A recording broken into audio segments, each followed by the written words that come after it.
Hey, this is Pete the Planner, USA Today money columnist and host of the Ask Pete the Planner podcast.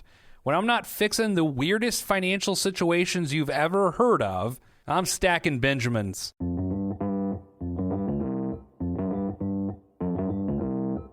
Live from Joe's mom's basement, it's the Stacking Benjamin Show.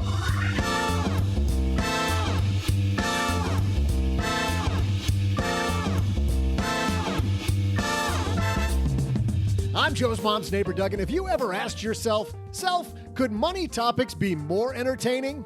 Good news, yes they can. Here to prove it today, we welcome the Singleton Foundation team behind a fresh new video series called Million Stories, CEO Shelly Miles and executive producer Lisa Freberg. Plus, one big mutual fund company is kicking a management team to the curb. Who's on the way out? We'll share that. Plus, universities that are also beginning to shed staff in light of the coronavirus. And we'll still make sure to toss out the Haven Lifeline to Seth, who has a question about paying off credit card debt. And, of course, the reason you're all here, I'll share my amazing trivia. And now, two guys who made cuts to their educations a long time ago, like nobody could tell. It's Joe and O-G-G-G-G.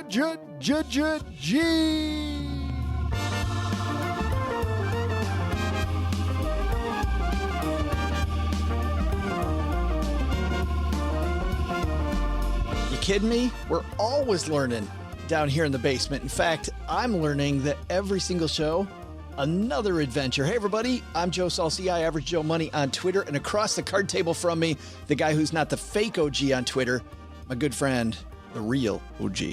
That's so confusing to most people. That you're not the fake, you're the real? The not the fake OG on Twitter. Yeah, it just makes your head hurt after a while. Of course, you know what makes my head hurt? The fact that it's actually Wednesday. Where did the first couple days of the week go? I feel like this week is flying, just like my summer is flying. I know. It hasn't dawned on my kids yet. They're down to 10 days, baby. I can't wait. Cannot wait. I can't believe how you've got the calendar out, crossing the dates off. You should have like a countdown clock. Like I watched last week the liftoff of NASA's mission to Mars. You know, you got the countdown clock. Kids like, what's that? Nothing. Nothing. Hey, everybody, something's not nothing is the Stacker. Sign up for the Stacker and you can get money lessons and find out all the news coming out of the basement as it happens as we make our way around the country at some point. Last week we had a fantastic introduction to Money Club with our friend Aaron Velke. We announced that first, of course, at the Stacker, stackingbenjamins.com/stacker. Hey, we got a great show today. Shelly Miles and Lisa Freberg are with the Singleton Foundation, a foundation OG doing things a lot differently. Tell me if this resonates with you at all. They believe, this sounds crazy, they believe that the best way to get people interested in money is to make it entertaining. Where have I heard that before? It sounds misguided to me. We can tell them. It's kind of made up. We've been trying to do that for almost, 9 years? Can't be done. Can't be done. Shelly and Lisa coming down to the basement. But first, we've got a couple really interesting, maybe a little bit surprising headlines. So let's get moving. Hello, darlings. And now it's time for your favorite part of the show, our Stacking Benjamins headlines. Our first headline comes to us from Investment News. Vanguard submits to Value Curse plans to fold active fund into an index. This is written by Jeff Benjamin. Did you see this? No, sir. Vanguard Group, Jeff writes, is pulling the plug on its 20-year effort to actively manage a value-focused mutual fund by asking shareholders to approve merging the $1.1 billion Vanguard U.S. Value Fund into a passive index fund. The move is music to ears of Dan Weiner, chairman and co-founder of Advisor Investments, who describes the quantitatively managed fund as a, quote, failure and a, quote, loser. The fund has been a loser and has only gotten worse since they let the in-house quantitative team take over management of it, he said. Value investing has been lagging growth investing for more than a decade, but the Vanguard Value Fund has been making matters worse by lagging a lower-cost in-house index fund, the $77.1 billion Vanguard Value Index. It seems, OG, another active mutual fund bites the dust. Except I disagree with that whole sentence there. Hey, it's been trailing growth, so let's get rid of it. supposed to do the different thing. But it's also been trailing the value index. Well, there's that. But the main reason is because the shifting interest in new money. That's really it. Because we're at the point where after 10, 11 years of the stock market going straight up, largely due to large company growth, people are beginning to wonder, should I even have value positions? Should I even have value? So maybe that ship has sailed and I never need value again. It's growth with a side of growth for dinner, please. So you're saying that even if the fund isn't keeping up with the index, if value investing were hot, there'd be enough assets that Vanguard would let it go? Yeah, absolutely they would. Yeah, I think so too. Because it's about money. Everybody says it's not. Well, they're just trying to do the right thing. No, they have a whole team of people on a whole floor of a building that all have jobs, and they're only managing $1 billion.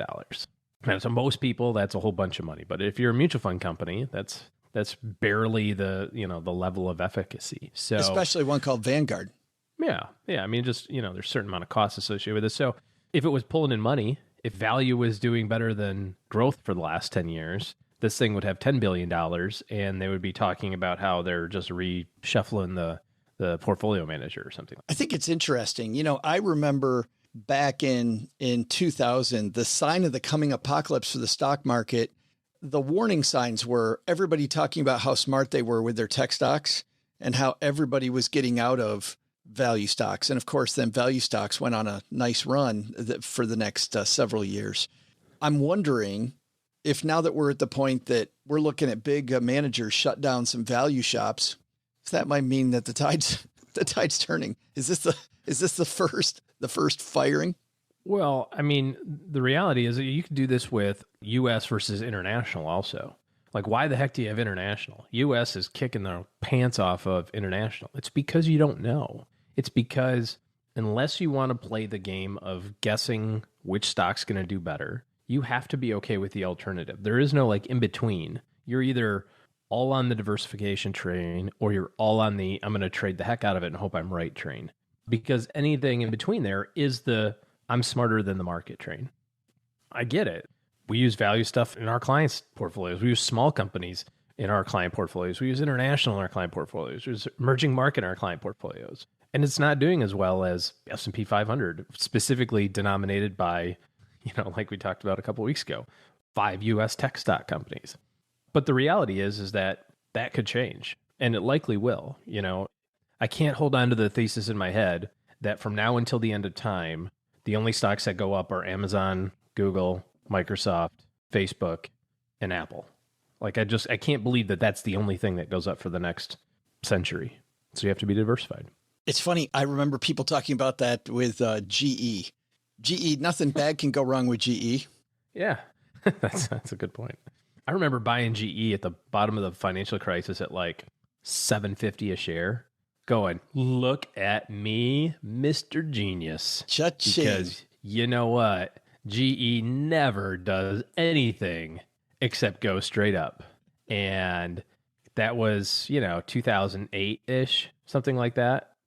Today, you would find GE trading at $6.35. And it looks like they've had a reverse stock split because I'm not sure. Nope. Yeah, it was $7 in 2009. So maybe I was off. Maybe it was $7.50 I bought it for. And today it's at $6.36. Because GE never goes down. It doesn't go down. It's General Electric, for goodness sake. I mean, come on. Yeah. Our next headline comes to us from a little publication called the New York Times. It's happening, OG. It is happening. This has been predicted by lots of people, and I think it's starting. The headline reads, as the virus deepens financial trouble, colleges turn to layoffs. University of Akron last week became one of the first schools in the country to make profound cuts in the number of full-time professors on staff. Others might have to follow. Hammered by mounting coronavirus costs and anticipating lost revenue from international students, fall sports, and state budgets gutted by the pandemic, colleges and universities nationwide have begun eyeing what until now has been seen as a last resort, thinning the ranks of their faculty. University of Akron became one of the first schools in the country to make deep cuts in the number of full-time professors on its staff, with the Board of Trustees voting last Wednesday to lay off about a fifth of the university's unionized workforce to balance its budget, including nearly 100 faculty members. I'm wondering, as online learning becomes the lay of the land, we talked about this happening to universities. We talked about it maybe happening with office buildings as the climate changes for people working from home. The shift, I think, may be beginning, OG. We might be seeing some changes in higher education. Maybe not so many new buildings being built. Well, it just depends on how many billionaires want to write checks. That's generally who builds the buildings, I think. But yeah, I don't have anything to add here. It's kind of a weird time, especially when you think about like the workforce. How many people have finally realized that working from home's a thing, or going in kind of flex scheduling works? You know, you can have productive employees. The question is whether or not you can have productive students, as evidenced by a pair of 5th and 7th graders. It's rather difficult, to keep them working from home. Yeah. But I think I mentioned this a couple of weeks ago. I think that from an education standpoint, wouldn't it be great if you could find the best person for the course that you're trying to do? Like instead of saying, well, I went to the Citadel, get it? The Citadel, I was making some commonality to tell this story. Did you go there? No, but you did. So that was the commonality part. Oh, I get it. I gotta lay it on. You're building bridges as we sit here talking. Yes, yep, correct. It's commonality, shared experience, even though we didn't have one. Anyway, so you go to college, and so, you want to be an engineer, so you go to MIT, and MIT has great engineering courses, but maybe really crappy philosophy courses. They just don't attract the best and brightest for that, general course, maybe there. So wouldn't it be great if you had to take a humanities course, part of your degree, you could find the best person that's out there to teach it, and then that count for your degree in whatever. Just get your degree from... It doesn't always have to be in the same place. Just get your degree from anywhere.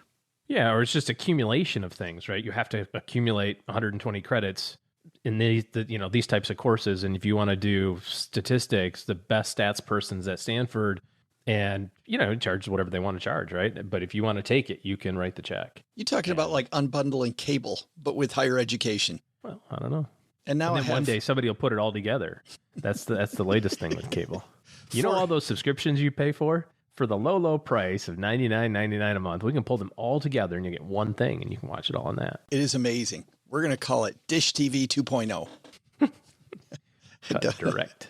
The unbundling of higher education and then rebundling. You actually make a good point, though, because I think that when it comes to higher education, we often think about the degree, but we don't think about creating a curriculum for ourselves. And I think the exciting part of what you're talking about, imagine how intensely interested in creating your curriculum you would be if you could unbundle it, take a class from this place, a class from this place. And yeah, what's funny is we can actually do that if we're more concerned with education than we are with the piece of paper. Yeah. Well, but everybody's concerned with the piece of paper. So sure. It'll be interesting to see big changes, I think, coming to higher education. There's other universities that have started trimming professors. University of Texas, San Antonio laid off 69 instructors. University of Michigan, Flint eliminated more than 40% of the 300 lecturers who handle majority of the teaching load on campus. Since May, Ohio universities had 3 rounds of layoff, including more than 50 non-unionized faculty members. Scott Galloway, one of the people predicting this, saying that, you've got Harvard University, OG, charging a bundle of money and saying that they're going to do it online and not changing the amount that a student pays. He said, if you're on the waiting list of Harvard University, it's a great year to be on the waiting list because there's going to be people that go, the value proposition isn't there anymore. So they're not going to go. So the next tier of universities, like the top state schools, then lose out on some people because they're going to Harvard instead, meaning then it's a great time to be on the University of Texas waiting list. And the schools that hurt are the smaller schools around the country. That was Galloway's prediction.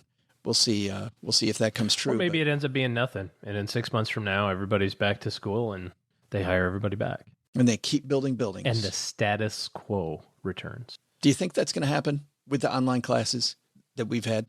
I think that the consortium of educators, there's a little tinfoil hat coming, just so you know.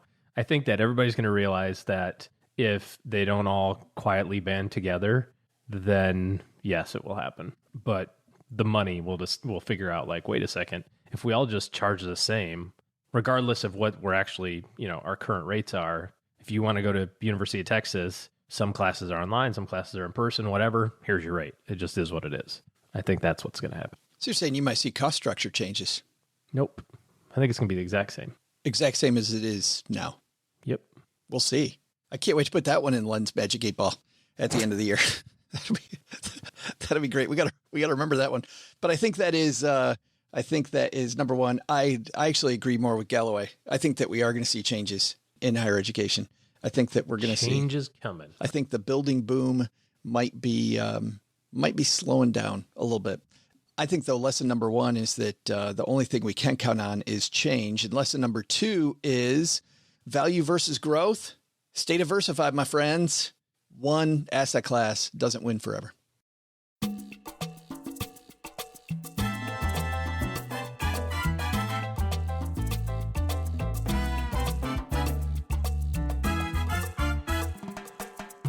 Speaking of education, I'm so happy that we get to talk to our next guest. Shelly Miles is the CEO of the Singleton Foundation for Financial Literacy and Entrepreneurship. She's leading the charge to help inspire, entertain, and transform money talk from boring and taboo to something compelling and socially relevant. Man, does that sound awesome. She's been involved not only in the area of philanthropy for a long time, OG, but she's also been involved in the entertainment industry going back to the early 1980s when she was with one company called the Walt Disney Company. She's been with Walt Disney, US Animation, KPMG, Mommy and Me, Donate My Card, Revisit, and more. And joining her on My Dad's Shortwave is the executive producer of a series that they've launched, which I can't wait to talk to her about the making of this series. Because if you like people like Glozell and Richard Sherman, among others, if you're looking for a good way to get your friends interested in money nerdery, A Million Stories Project is a series of shows all about money, but all coming at the topic of money from different places. Lisa Freberg, the executive producer, has worked on many projects herself, notably comes to the Singleton Foundation from a little company called DreamWorks. Not sure if you've ever heard of that one, OG. I have a original DreamWorks stock certificate on my wall. They sold their company. But, I got the stock still. So without further ado, let's talk to the CEO of Singleton Foundation, Shelly Miles, and the executive producer of the Singleton Foundation produced Million Stories series of shows, Shelly Miles and Lisa Freberg. And on my shortwave radio, it's my new friends, Shelly Miles and Lisa Freberg. How are you, ladies? Hey, Joe. Thanks so much for having us on the show today. Well, I'm so glad that you two could join us. I think, Shelly, I'll start with you. Talk to me first, I guess, for you, the Singleton Foundation, why it's important, how you got involved, and about the organization. Well, the Singleton Foundation is important. As you know, half of Americans can't even answer some basic financial questions. And as our founders, Will and Carrie Singleton, started this, they really saw how financial literacy and entrepreneurship tie hand in hand together. And the idea is if you can learn how to run your life like a CEO and really lead your life, then you're going to learn the financial skills that you need in order to be able to plan your future with a lot of confidence. And you're also going to want to run it like a business and use all your entrepreneurial skills to problem solve and be curious and really look at what are the solutions, risks, and opportunities for your life. And so we think these are skills that for the future that people really need, especially nowadays. So it is funny you say that, because back when I was a financial planner, Shelly, which was a long time ago, I used to tell people that you wanted to think about your life as if you're a CFO, because I feel like people go to work all day and they make great decisions for the company, and then they go home and they make all these emotional, horrible decisions for themselves. And if you switch that around just a little, I'm not saying give less to the company, maybe it's going to be better. Well, that's actually really our philosophy. So, the foundation has a few different programs that try to really lean into that philosophy. So we were built about making this entertaining and fun and accessible to everybody, because we figure if you don't want to learn it, or if you don't know why you need to learn it, you're not going to take the time. And it's so important to us that people gain these skills especially with the millennial generation. And you look at how, they got hit in 2008, and now with the COVID crisis, they're getting hit now, and they're all going to live a really long time. A lot of the jobs that they might go after haven't even been invented yet. I think 90% I've heard is the statistics for 2030. And there's no such thing as a corporate fixed benefit pension anymore. So it's really important that people learn how to do these things for themselves and take responsibility. And, it doesn't have to be hard or boring or anything. How did you get involved with the Singleton Foundation? What's your story, Shelly? Well, I just had a long and varied and all kinds of crazy career, everything from big corporations to startups. And I kind of gotten to a point in my life where I really love the nonprofit world. I've been involved in a number of charities. And I was approached by actually an old boss of mine who knew the Singletons, and they were so passionate about this. And I went over to talk to them, and I started thinking about my own kids and how much I wanted this for my kids, and that I probably hadn't done a very good job teaching it to them myself. And so the mission really spoke to me. So I joined, and because they were interested in entertainment, and at the time their first idea was a video game or some kind of competition, and I had a lot of that in my background, it seemed like a great opportunity to do something great for people and for my family and have a lot of fun doing it. And, it's a very important mission. I want to ask you about that because you and I have seen a lot of foundations. We've seen a lot of foundations that deal with financial literacy. Most of them try to hit very, very hard. They try to have these very deep conversations. While you guys are very interested, intensely interested in financial literacy, you're taking this whole different tack. Where does that come? Does that come specifically from you, from the Singletons? Where did that come from initially? Well, the Singletons have an idea about entertainment. And the first thing I did when I got there was start to look at what was out there. So we looked at lots and lots of programs. One of the things we noticed is that people weren't using a lot of the information that's available. Like there's enough financial literacy curriculum that you could stack it to the moon and back. Yeah. And when we started looking at videos in particular, we saw, this one from a really great academic institution has like 3,000 views in 9 years. And then, we saw one from a bank that's really well funded, and it had like 12 million views in 3 years. And then we were looking at a cat video, and it had 58 million views in less than a year. So we thought there might be something there. And, we realized that people want to watch entertainment. They like to have fun. How do we bring them in? You can have all the curricula in the world, but if nobody's using it, what good is it? So we thought that our sweet spot would be engagement. And so we really went for that. And we had a lot of hunches about this. And so then we went and teamed up with a great academic institution, GFLEC over at George Washington University, to kind of see if our hunches were right. And what we discovered in doing the research is that, there's a lot of reasons people don't use the materials that are out there. One, they don't know what to trust. Two, it seems like it's boring. It seems like it's complicated.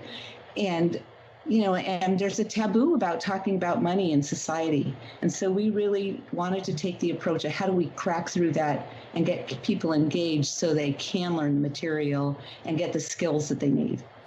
I want to introduce the other person who's on the shortwave with us here in a second, but as an introduction, Shelly, let's play a result of your work so far. A bunch of your videos collectively you call 1,000,000 Stories. We'll get into 1,000,000 Stories here in a second. But let's play a trailer of what 1,000,000 Stories is all about. Half of the American workforce are millennials, but 2/3 of us are living paycheck to paycheck. A lot of what we learned was on YouTube. The economy failed, the coal mine shut down. My name is Jason Howes. I run a food truck. My name is Devin Reimer. Started making games. This is American Paycheck. How much I talk to my son about money. Not as much as I should. Nobody teaches you about money in school. Everything goes to my kids, my money, my time, my body, my emotions. Thing is, though, there's no instruction manual for parenting.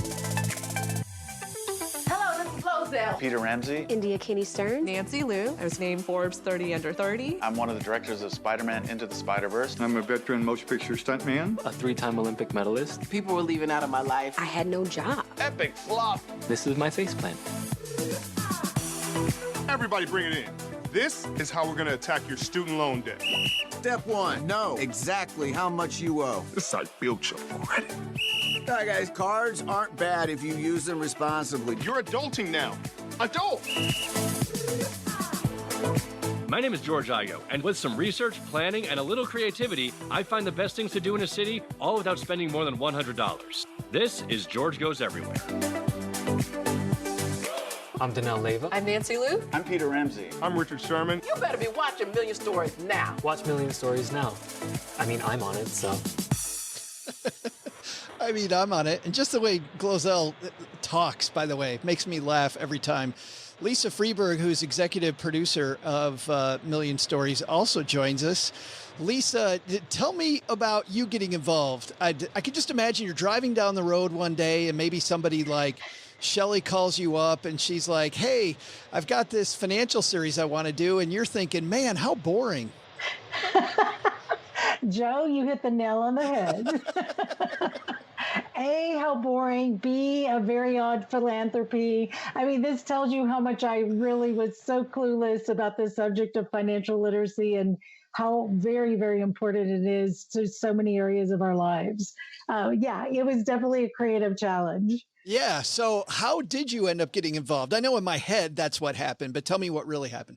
Okay, so what really happened is Shelly, as she said, spent quite a bit of time really looking into where are the roadblocks for people engaging. She brought on Michael Albright, who is a person on our team who helped to assemble the group and has worked alongside Shelly to create the concept for Million Stories, this channel using entertainment to tackle this rather boring subject. And then Michael brought me in, and Michael and I were just, he knew me from the past. He knew my background in entertainment and also in advertising. So my road, like Shelly's, has been a bit of a winding road, like many, many careers. So for me, it was that perfect melding of, you know, in advertising, there's always a mission. There's something you're trying to sell creatively. And then from entertainment, my years at DreamWorks, it's all about storytelling. So the opportunity to really marry all of that with something that's so important was a great creative challenge, as well as I'm really grateful to have the opportunity to use my skill set to cast the net to creative content creators I know to, you know, make a difference, hopefully. Can we talk about how some of these series are made? I would love, Lisa, to talk about Faceplant first, mostly because in my experience, most people just want to brag about their money. And Faceplant is this beautiful thing about these people falling on their face, people not doing the right thing. And it feels so open and fresh and different. Tell me where that series came from. You know, Shelly mentioned the study that we did with George Washington University. And for me as a storyteller, it's always great to have the villain. And in this case, our villain is the taboo of talking about money. And so for us, we really recognized that that was really the veil that we wanted to pierce through for all of our content. So at a very basic level, it's breaking through the taboo of talking about money. And we were so fortunate to be able to get these notable people who have had high levels of success that were willing to talk about the real value of failure on your road to success. And I so appreciate you, Joe, pointing that out, that we all kind of, especially today in social media, people are so focused on the Pinterest world and pretending like, it's beautiful. I live in the mansion and look at my gorgeous food instead of like, I'm having some, beans and weenies for dinner. So the face plant, having Glozell, Peter Ramsey, who's an Academy Award winning director, Nancy Liu, who literally started a business and was asked to step down as a CEO by people who were her friends, and, her recovery from that. So we just saw the value of kind of breaking the taboo. So that's one brand that you have in Million Stories. How many are there in total? We have 6 different shows. Is that right, Shelly? 6? Yeah, it was a whirlwind. We made this content in literally 6 months' time. It is amazing. So on that note, because it all just looks so compelling, it's like Netflix for money nerds. It just, I've got so many different things I can grab onto. Did you dream up all 6 shows then at the same time? We did. So what we did, the process was really fun. And I have to say, Shelly and the Singletons were like the perfect executives of a studio that every content creator's dream, very collaborative.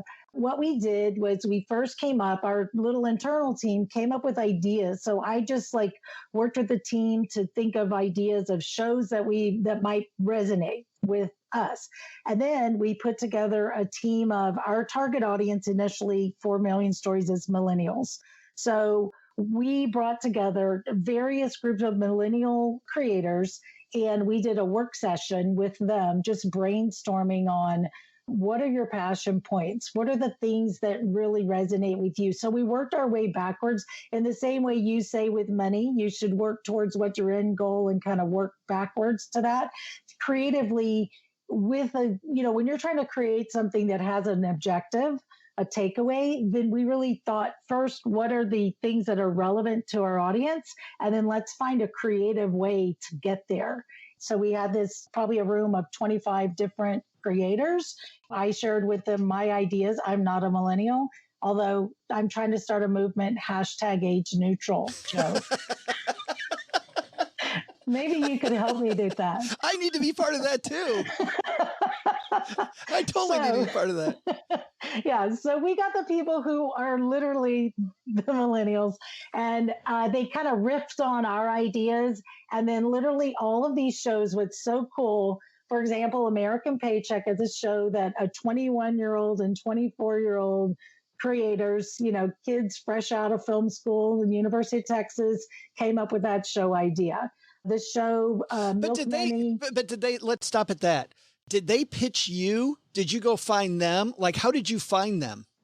I just started reaching out literally to people I know. So I reached out to filmmakers I know. I reached out to people in film school that I know. I literally thought, okay, how do I, it's the 6 degrees of separation of how am I going to go find these young filmmakers with a different point of view. So for me, it was very important. And Shelly and the rest of the team, we really knew we want something that's going to be outside of our bubble of Los Angeles. So we really cast a wide net of creators from around the country that might have a different point of view. And for us, it was very important that our stories were authentic and they really touched a wide swath of people. And I want to get back to Milk Money in a second, but I have a very important question that I know a lot of people are asking. And I don't know if it was you, Shelly, you, Lisa. How the heck did you get Richard Sherman involved? We asked him. Yeah. So that show, Adulting with Richard Sherman, again, this is the value of us going to the young content creators. Shelly said to us from the beginning, one of our missions is to make being financially literate cool. So we were like, well, who are the cool people talking about being financially literate? Well, Richard Sherman's seriously one of the coolest people ever. So that was kind of the edict. How can we talk about this with someone who is really going to resonate with our audience and make it cool? And Richard is he's such an amazing person. We're all so grateful to have him on the team. And he was in from the beginning. Yes. Wow. That is really cool. Anyway, back to Milk Money, because that also is a very fun idea for a show.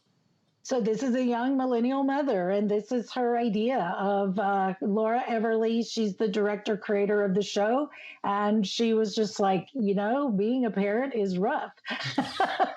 But Shelly always says, Shelly, you jump in, because I'm always leaning into like, oh my gosh, this might be like the best birth control ever. But Shelly's like, no, there's joy in having children. Having kids is the best thing ever. Yeah. So Laura's idea was like, how do we talk again to parents, breaking through the world of, we got to get real. Let's get real.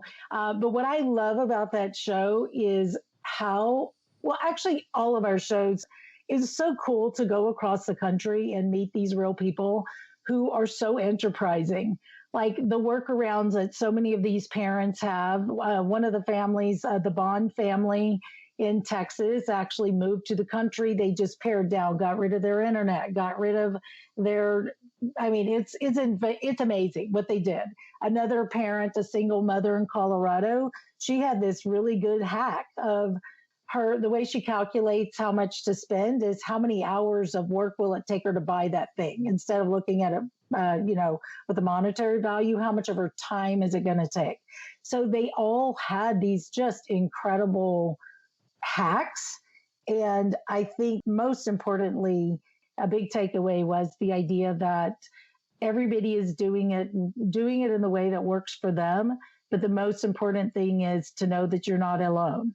It is a challenge. And especially now with COVID, I think that a lot of people are hurting. And what's really amazing is that we have this platform that is free, and people can go there and find people just like them who, and there's resources that'll help them. It's really cool. Well, what I like about it, Lisa, there's so much hope. You talk about being a young parent. Cheryl and I were young parents with twins, and I remember those were some dark days sometimes that you didn't know about it. Now we look back and laugh, but there's so much hope. There also is a deeper dive attached to all the different shows where people can learn about budgeting or learn about something after they watch the video. Shelly, I'm not going to ask you which one's your favorite, because I know they're all yours and Lisa's babies. But when you see the finished products coming along, is there any show or any episode that's especially surprised you? I think in terms of being surprised on American Paycheck, one of the ones that really surprised me was the story of Irwin, Tennessee, because here was a town that had been so hurt by the loss of their industry, and see the innovation and the hopefulness that people came back to the town and the way they rebuilt the core of their city and engaged all the citizens really meant a lot to me.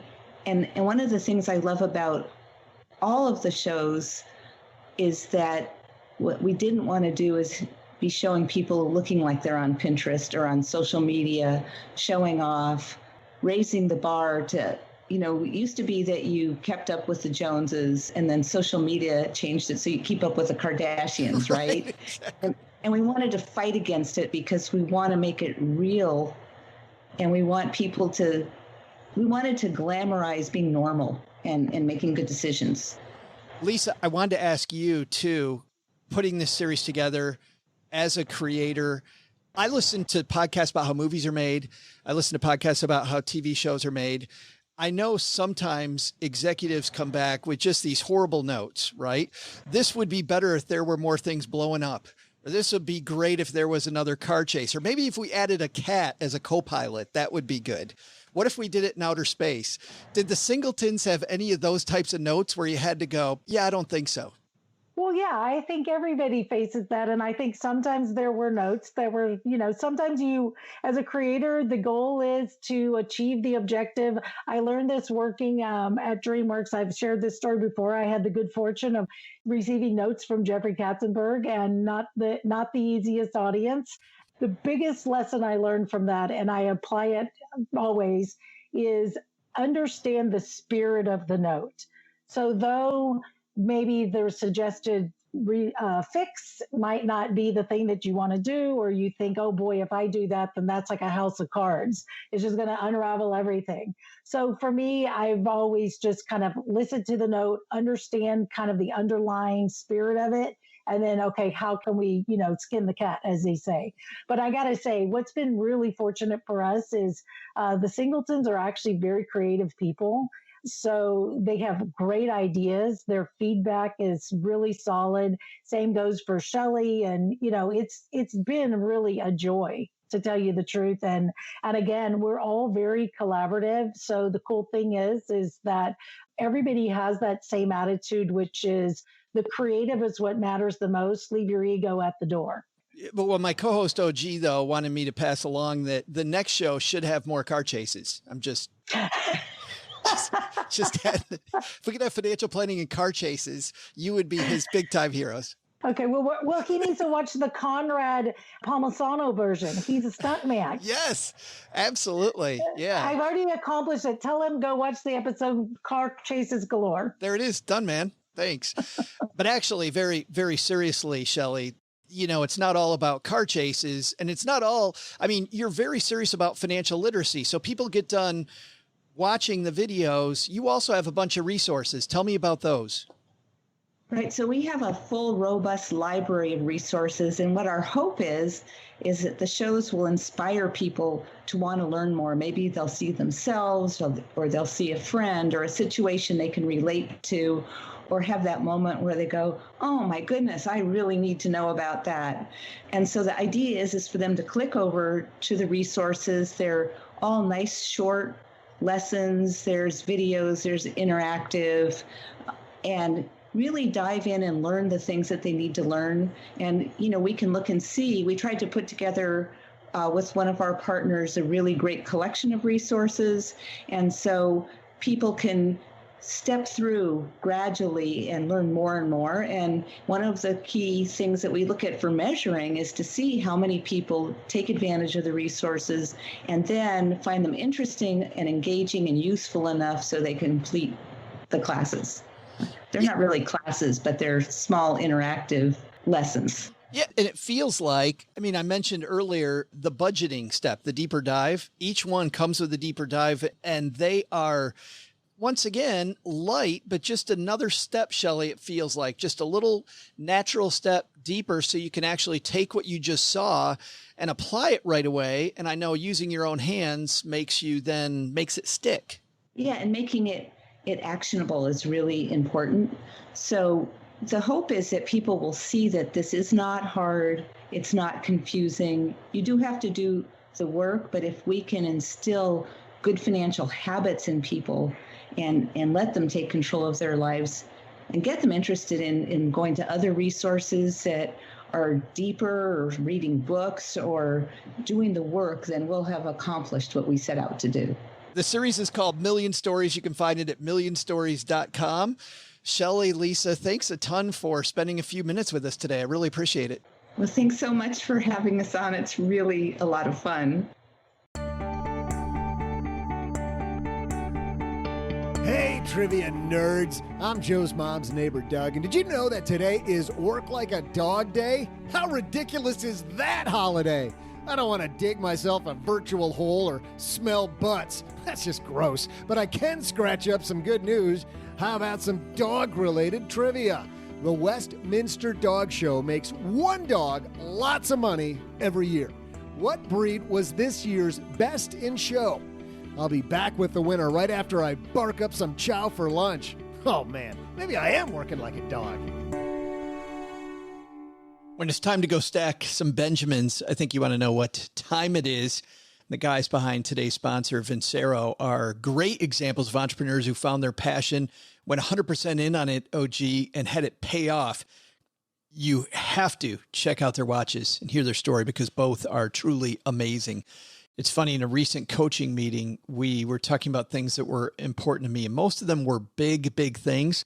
But one that initially wouldn't seem like a big thing was wear a watch. Wearing a watch to me is a big thing. I love watches, and I haven't done it enough. And that's something that I'm getting back to. But as you know, finding a watch that's stylish, it's bold and built to last can cost you a ton of Benjamins. Well, Vincero Watches is changing that. They believe you deserve to look good and feel good. No matter what your budget, they create exceptionally crafted watches, and they do it without breaking the bank. The guys over on their team sent us a couple watches, and I got to tell you, the timepieces are stunning. And they're offering you, because you're a stacker, 20% off your entire order, and they're going to cover all shipping costs if you visit vincerowatches.com/Benjamins. It's spelled VINCERO. It's vincerowatches.com/Benjamins. And remember, we've talked a lot lately about leadership and about being somebody who's in front of people, and being the best version of yourself extends all the way down to the way you dress. And this is something I didn't get in the past that I completely get now. And even if you're not like me, if you're not a watch guy, remember there's always going to be an occasion where you want to look polished. You want to look put together. If it's an interview, a networking event, conferences, even dates, anniversaries, or weddings, successful people are confident people. So make sure you have something that makes you look good and feel good so you can take on the day with your head high. You're going to find that Vincero has a style for every look, occasion, and price point. In fact, it was funny. Just earlier today, I was playing around with their watch selector feature. They just show you pictures. What's the occasion? How do you see yourself? What's your personal branding? Boom, boom, boom. Next thing you know, they're making a great watch recommendation. So with collections ranging from dress watches to sport watches, Vincero has a style for every look, occasion, and price point. And they're all under $2 Benjamins, $200. And that's why they have over 22,000 five-star reviews on their website. You can go read for yourself. So don't overpay for a watch that looks cheap and disappoints. Exclusively because you're a stacker, Vincero's offering 20% off their already affordable watches. Go to vincerowatches.com/Benjamins, and the coupon code Benjamins will be auto-applied at checkout. Don't you dare pay full price at checkout. Use our link to get the discount. That's a buy you won't regret. Hey, stackers, it's your favorite podcast host, Joe's mom's neighbor, Doug, and I've been putting a lot of thought into this work like a dog holiday thing. I still think it's crazy, but I mean, chasing squirrels. By the way, did I tell you I might become a professional clown? Huh? Oh, yeah. Sorry. Back to the script here. Chasing squirrels? Yeah, all right, whatever. But I could go for some scratching behind my ears, and I am a big fan of long naps, so maybe it wouldn't be so bad after all being a dog. Maybe I'll go get some practice, if you know what I mean. But first, I'll just drop this bone in your lap. Which breed was the best in show in this year's Westminster Dog Show? While lots of breeds compete in the competition, it was handler Crystal Murray's dog, Seba, that took home top honors. Seba just happens to be a standard poodle. Now there's a dog that knows how to bring home the Benjamins. It's time for me to get to work like a dog on nap time. See ya! Big thanks to Shelly and Lisa for hanging out with us for a few minutes. Oh, gee, this idea of starting off just by making it more fun. I know that a lot of our friends out there are money nerds. And the one thing that scares the hell out of a non-money nerd is, hey, so let's talk about the Rule of 72. Let's not. Yeah. Let's have some nerdery time. Oh, can we talk about tax diversification? It's amazing. No. It's so awesome. Let's probably not do that. Sharp ratios really get my blood boiling. I've got some red wine and a sharp ratio. Is that your pickup line? Hard pass. That's right. That is. Yep. Hey, let's throw out Dave and Lifeline OG and tackle some of life's most important questions. Our friends at Haven Life Insurance Agency, they put what you value first. Tracking alpha and beta. Cha. On my spreadsheet. And modern every portfolio day. theory. Yep. Every day. It's actually your loved ones and your time and modern portfolio theory. Fine. I guess that Yaron and the team at Haven Life missed modern portfolio theory in there. I got to talk to them about changing this read. It's why they've made buying quality term life insurance actually simple so you can spend more time with spreadsheets. Head to stackingbenjamins.com/Haven Life now to get a free quote. Application is simple. It's online. You get an instant coverage decision. Prices are affordable. No waiting several weeks for a decision. Super customer support. Today, we're going to throw out the lifeline to our new friend, Seth. Say hi, Seth. Hello, Joe and OG. I have a good paying W-2 and an LLC for various side gigs. Most of my business over the last 5 years has been procuring products for governmental agencies. This work has dried up this year because of budgetary cuts, so I've not had any income coming in on the LLC side of things. I've accumulated some credit card debt under my LLC over the last few years. I had some credit card fraud hit my e-commerce website, and I invested in a consultant coach that turned out to not be such a great coach. Anyhow, I always thought I would figure out how to make some money on the side to pay off this credit card debt, and it's not happening.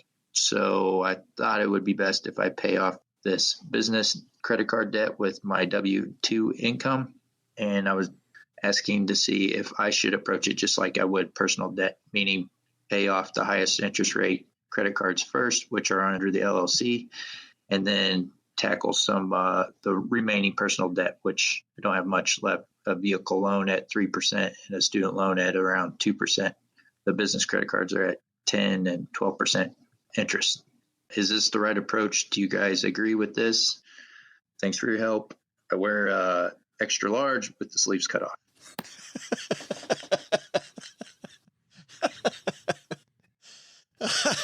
I immediately pictured a mullet. He got me at the end there. Seth, you got me at the end. Thanks, Seth, for the question. Up front, party in the back. It's so frustrating when you create a business venture, and I want to start there first, is that when you create a business venture, this is why people like the idea of bootstrapping it and doing it a little bit at a time so that you don't get into debt. And and the second that you're beholden to investors or to debt, something weird always hits your business. Like as an example, let's say that you run a podcast and a coronavirus hits and all your ad revenue dries up. Right at the same time that you're launching a new distribution channel. Yeah. Switching you need over a whole bunch of money for advertising. Switching over to a major network. Not like anything like that would happen. No, just saying that theoretically, you know, if it were going to happen, that's when it would happen. That just comes out of the blue. That's weird stuff always seems to happen. And I think running the business a lot like you run your personal money makes sense. Keeping money in a reserve and not getting there in the first place. Now, that doesn't help Seth, though, OG. That helps everybody else. But for Seth... Yeah, you could have done this, Seth. That's what you should have done 10 years ago, dummy. Hey, Seth, this is what I would have done. I wouldn't have had that problem. Yeah, I wouldn't have had that problem. That would be... What kind of help that is. That'd be horrible. The thing that came to mind here is if you've been running this truly as a business, you know, you've got a separate set of books and separate tax returns and that sort of thing. Before you start paying business debt with your personal money, it probably would be a good idea to chat with an accountant or a CPA real quick. And what popped in my head with this is, you know, obviously it's business debt. However, it's going to be personally secured. So it's not like you can walk away from it, right? It's secured by your social anyway. So you're going to have to pay it. But what I was thinking about was, I wonder if there's a tax way to do this that benefits you potentially in the future. For example, if you as an individual, if you were to, as a individual, provide capital to your business as like a shareholder contribution, if you will, or I don't want to say loan, but, you know, raise capital as a business owner from you as an individual, I wonder if that has some impact on future taxability. And I would just want to make sure that you structure it correctly. I mean, short answer is absolutely. Pay it off the way that you would normally pay it off. I would go probably the highest interest first. If the balances are really similar, if you can knock one out, you know, maybe you do that if the interest rates are very close. But yeah, I would attack it the same way. But I would look at this from the perspective of what benefit is there to me as a business owner? Because effectively, what are you doing? You're effectively borrowing the money from an individual to pay off this high interest debt. Could you do that as a shareholder contribution and maybe you have some tax-free income in your back pocket there, you know, if the business ever takes off again? If it's just a thing that you're going to pay off and close out, well, I don't know that I would worry too much about it at that point. But that's the only thing that popped in my head, is that there's probably some tax advantages there that you could consider. Yeah, nothing to add there except Seth, don't go wrecking all your T-shirts by cutting the sleeves off. That's how he gives everybody tickets to the gun show. Ah, gotcha. And now that I think about it, I should probably do the same. Sure. Yeah. Big thanks to Seth for calling in. You don't sell very many tickets, though. Easy, man. I'm sitting right here. Big thanks to Seth for calling in. If you've got a question for us, head to stackingbenjamins.com/voicemail. Also, by the way, if you have a much bigger issue with your finances, namely that the year's half over and you're thinking, man, I finally should do something better with my money, head to stackingbenjamins.com/OG. He and his team are taking new clients, and we'll be happy to meet with you and talk about how their team might interface with your team so that you move faster. That's going to do it for today. Lots of people to thank, but we're going to let Doug do it. What a great show. We're back here on Friday with another fun roundtable. Doug, but you got it from here, man. What should we have learned today? So what should we have learned today? First, take a lesson from our guests, Shelly and Lisa. Want to get someone interested in money? Make it entertaining and engaging first. Once they realize this money thing is fun, they'll dive into the deeper stuff on their own terms. Second, take a lesson from our headlines. Thinking about throwing your value funds overboard? Everything reverts to the mean over time. Don't skew your portfolio too heavily toward today's hot thing. But the big takeaway? When Joe's mom heard it's work like a dog day, she said she'd throw me a bone and let me fetch the mail. Fetch! Boy, that sounds like fun. I'm starting to work like a dog already. Big thanks to Shelly Miles and Lisa Freberg for stopping by. Want some more information on the videos in Million Stories world? Head to millionstories.com. For more on the Singleton Foundation, go to singletonfoundation.org. Or, better yet, if you can't remember, head over to our show notes page and we've got you covered with all the links at stackingbenjamins.com. This show is created by Joe Saul-Sehy, produced by Taylor Stevens, and engineered by the amazing Steve Stewart. Online, visit us on Twitter at SBenjaminsCast or on our Facebook page. I'm Joe's mom's neighbor, Doug, and I really thought doing these credits completely naked would have been a lot more fun than it actually was. SB Podcasts may receive payment on the show from sponsors and guests in the form of books, giveaway items, discounts, or other remunerations. That's a big word. There's no way you take advice from these dorks, but like Joe's mom always says, don't take advice from people you don't know. This show is for entertainment purposes only, and before making any financial decisions, consult with a real financial advisor.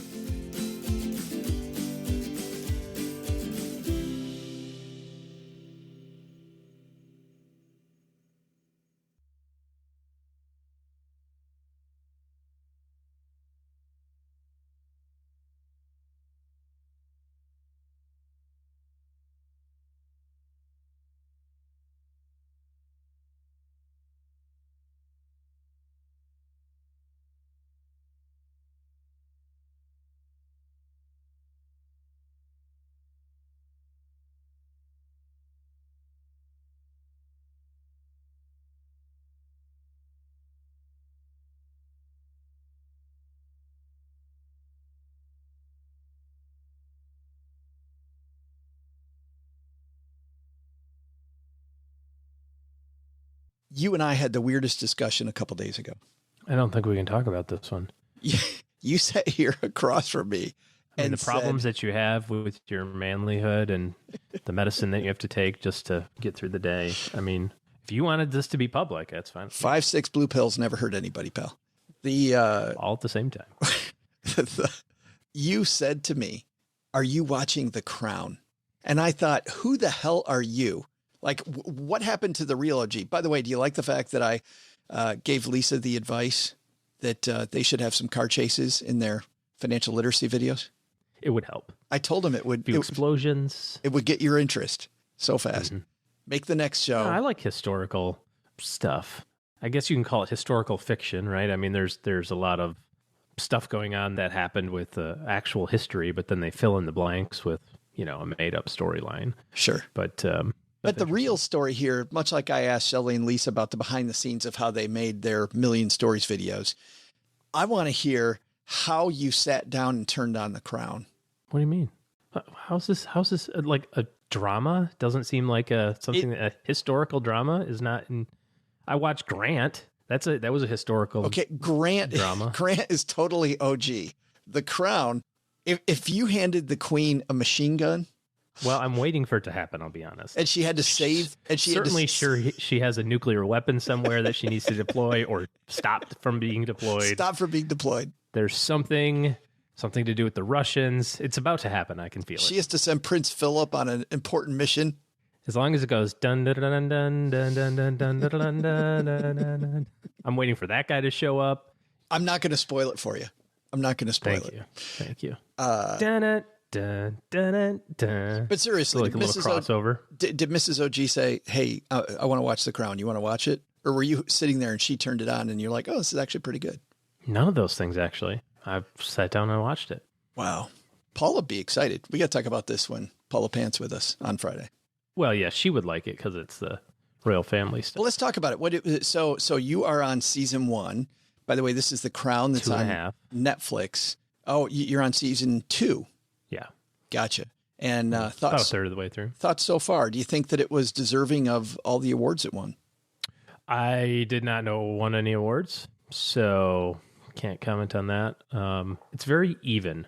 You know what I mean? It doesn't seem like any particular episode is much better or worse than the other. Like, it just seems like it's a very, very even storyline. Like I said, I enjoy the historical part of it, like the context of, because I know what happens, right, in world history. Yeah. And so you just go, I wonder how they're going to do this. The part that I'm on right now is now she just, I don't know what the word is, but she basically just made Philip a prince. And like the whole part around how that transpired may or may not have been accurate, but it was an interesting like way for them to put it in there. There's a scene in the first season about like a real foggy 3 or 4 day period. And it was so foggy that, the coal burning and sulfur dioxide, was hurting people and killing lots of people. And it was interesting to me because it started on my mom's birthday, like when she was literally born that day. And just kind of interesting history. There's also a funny part in that scene where the woman one of the characters is helping her friend in the hospital. And she's talking to the doctor who's running around crazy. And she says, shouldn't we all just wear masks? And he's like, no, masks are just what the government wants us to wear to make us feel better. And I was like,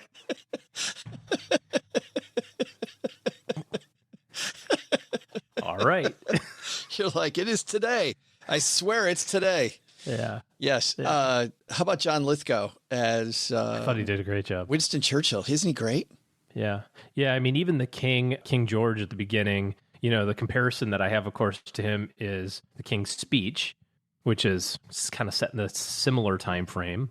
But even King George, they portrayed as, how he was portrayed in the King's Speech, which is, steady but a little brass and whatever. So it's interesting. It's a good show. There's a scene from The Crown that I think somebody in our Facebook group brought up a few weeks ago that has a lot to do with effective money management. And this is the Queen getting some advice on how she should act from an elder member of her family. It doesn't feel right, as head of state, to do nothing. It is exactly right. Is it? But surely doing nothing is no job at all. To do nothing is the hardest job of all, and it will take every ounce of energy that you have. To be impartial is not natural, not human. People will always want you to smile or agree or frown, and the minute you do, you will have declared a position, a point of view. And that is the one thing as sovereign that you are not entitled to do. I think that's funny how the beginning of that, though, is just like the way you manage money. Mm-hmm. The best thing to do is nothing. Precisely. When everybody else is panicking, you need to do nothing.